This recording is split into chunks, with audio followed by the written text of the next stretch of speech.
The new Prime Minister isn't ruling out further changes to immigration settings to help ease employers' labour shortage problems. The issue was top of the agenda for business leaders who met Chris Hipkins in Auckland today. Isabel Ewing reports. A perfect afternoon to enjoy a final drink on the Beehive's 9th floor. Jacinda Ardern looking relaxed, posing for photos with staffers farewelling their now former boss. Meanwhile, the new boss wasting no time in rolling out the charm offensive to Auckland business leaders. I wanted to send a message that, the government is open for business. We want to work with the business community. These CEOs sending a message right back at him. They laid down some issues that they would like to see the government working on. It will be no surprise to know that labour shortages, of course, were at the top of that list. Labour shortages is an issue hitting employers across the economy. There is a clear sense from business they would like to see movement on the immigration settings.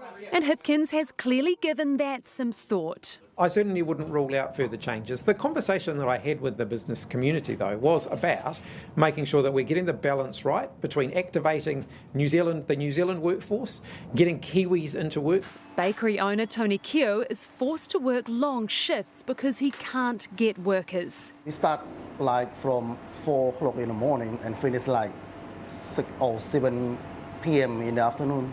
It's a very long time. Today's event was hosted by Simon Bridges, who didn't shy away from a slight dig at Hipkins' predecessor. We've got a Prime Minister who's listening, who gets the importance of business as an engine room for the economy and for New Zealand, and is going to engage. In his first outing as Prime Minister, Chris Hipkins has come straight from his meeting with Auckland business bosses here to Hoani Waititi Marae in West Auckland to attend the tangi of veteran Māori activist Te Whai Harawira.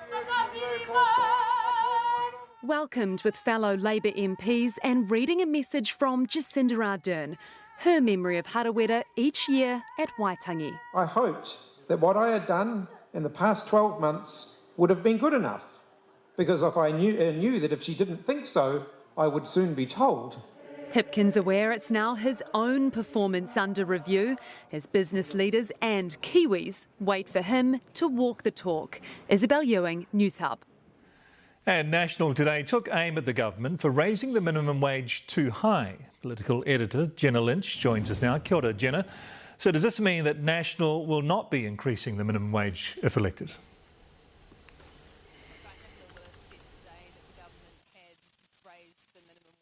So much that any further hikes would be inflationary. She called that a quote, great shame. Now the minimum wage was raised by $1.20 in April last year up to $21.20. The analysis that was done at the time was the inflationary impact of that was 0.12%.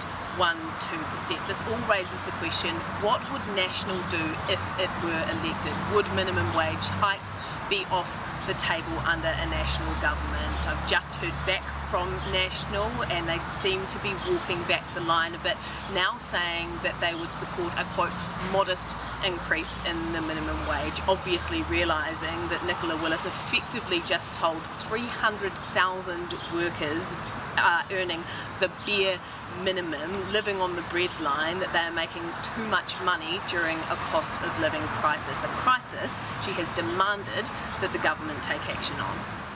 Our political editor Jenna Lynch, tēnā koe.